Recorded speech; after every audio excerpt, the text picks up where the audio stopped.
Com a palavra, o senador Assis Gurgás, líder do PDT. Senhor presidente, senhoras e senhores senadores, nossos amigos que nos acompanham pela TV Senado, pela Rádio Senado. Como Vossa Excelência muito bem colocou, senador Álvaro Dias, o Brasil viveu ontem mais um dia importante na sua história democrática, um dia de manifestações. A população foi mais uma vez às ruas para mostrar a sua insatisfação e para protestar contra a corrupção, seja no governo federal, nos governos estaduais, nos governos municipais, a participação dos legisladores nesse processo como um todo. O importante é que as manifestações foram pacíficas e muito legítimas, que só fortalecem a nossa democracia e principalmente as instituições brasileiras. A redução ou o número de participantes ou de cidades envolvidas não é o mais importante nesse momento.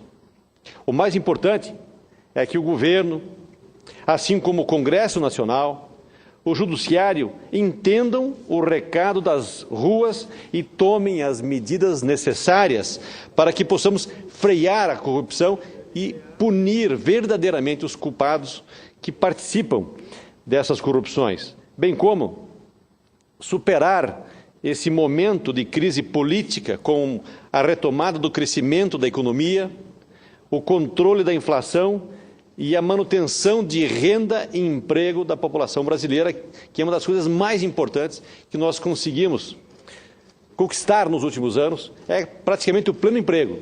E isso não pode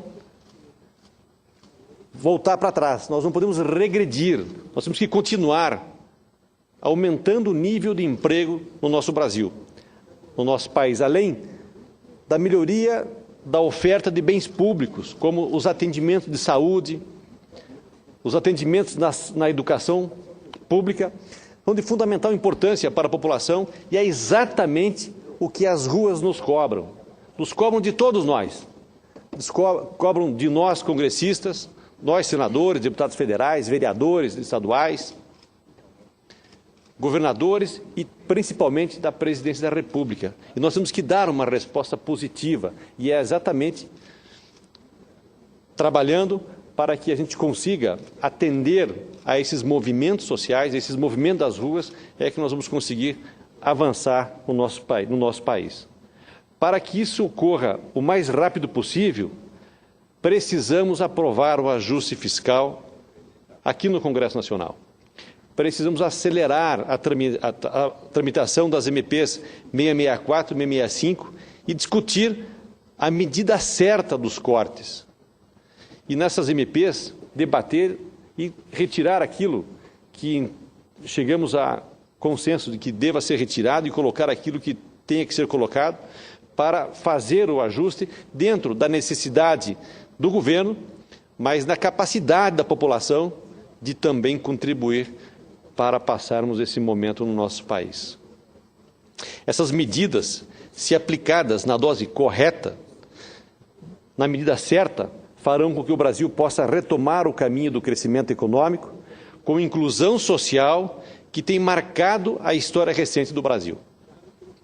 O mais importante nesse momento é a manutenção de programas de longo prazo e investimentos que são estruturantes no Brasil, como o FIES, o Bolsa Família, Minha Casa Minha Vida, a política de crédito rural para a agricultura familiar, principalmente, e para o agronegócio. Os investimentos em infraestrutura e mais efetividade nos programas de regularização fundiária, principalmente na Amazônia e principalmente no nosso estado de Rondônia. Que lá o programa Terra Legal tem uma participação muito forte junto com o INCRA e o Ministério do Desenvolvimento Agrário, para que a gente possa levar, de fato, a regularização fundiária ao pé da letra, entregar o documento da terra ao nosso agricultor. Fazemos também o CAR, que é o Cadastro Ambiental Rural, e logo após o PAR, que é o Programa de Regularização Ambiental. São medidas importantes para o desenvolvimento da nossa região amazônica, principalmente no nosso estado de Rondônia.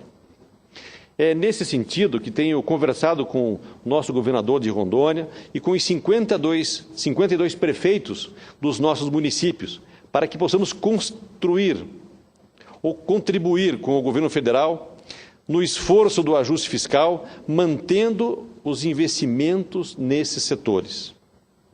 Entendo que o papel dos municípios é muito importante nesse esforço de retomada do crescimento econômico, principalmente considerando que eles terão que se preparar para a redução de repasses de recursos do governo federal, como sinalizou a presidenta Dilma em reunião com os prefeitos de todo o Brasil na última sexta-feira do dia 10.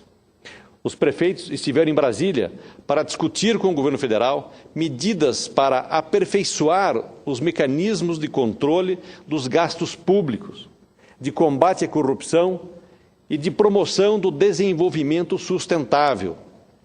E, numa demonstração de maturidade institucional, decidiram contribuir com o governo federal, sem deixar de lado, evidente, as suas bandeiras de luta, como o aumento nos repasses constitucionais pela União, com a renovação do Pacto Federativo, além de parcerias na execução de obras de infraestrutura e principalmente de mobilidade urbana nas principais cidades brasileiras. A parceria com os municípios é uma marca do nosso mandato. Tenho primado minha atividade parlamentar por uma ação municipalista, apoiando diretamente todos os municípios e prefeitos de todo o Brasil, evidente, mas principalmente do nosso estado de Rondônia. Independente da sua bandeira partidária, o importante é nós contribuirmos para a melhoria de qualidade de vida nas cidades brasileiras. Além de destinar emendas parlamentares para obras nos municípios, como também para a compra de máquinas e equipamentos, para a capacitação de jovens e adultos, para investimentos na educação e na saúde, tem auxiliado os prefeitos de Rondônia na elaboração de projetos e na captação de recursos diretamente dos ministérios do governo federal para as prefeituras municipais. Estive reunido com diversos prefeitos de Rondônia e renovei o compromisso de continuar trabalhando para levar mais recursos para os municípios. Entendo que eles precisam receber mais atenção do governo federal para que não fique todos os anos da forma que sempre chegaram aqui em Brasília, com o pires na mão, pedindo apoio da bancada federal e dos ministros, dependendo apenas de emendas parlamentares para realizar os investimentos que a população precisa.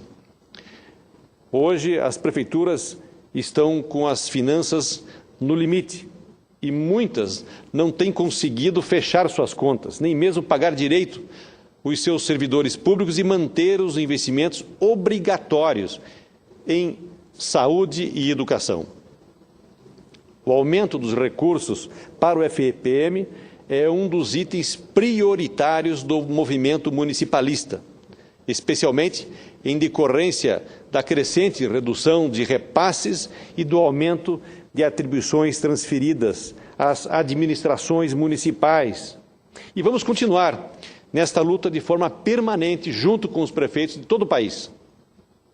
Mas também vamos trabalhar para aprovar propostas mais amplas, como a PEC 125 de 2011 de minha autoria, que destinará 10% do produto da arrecadação das contribuições sociais e de intervenção do domínio econômico, divididos igualmente para os fundos de participação dos estados e dos municípios, que é o FPM e o FPE. Eu entendo que assim nós estaremos contribuindo efetivamente para melhorar a vida da população brasileira, porque todos nós moramos nos municípios, nas cidades. E são os prefeitos e os vereadores que sabem quais são os problemas que nós temos nos municípios. E eles também sabem como resolvê-los, mas não têm a capacidade financeira para fazê-los. E cabe a nós darmos esse apoio aos municípios através dos nossos prefeitos e dos nossos vereadores. Não eram essas as minhas colocações, senhor presidente?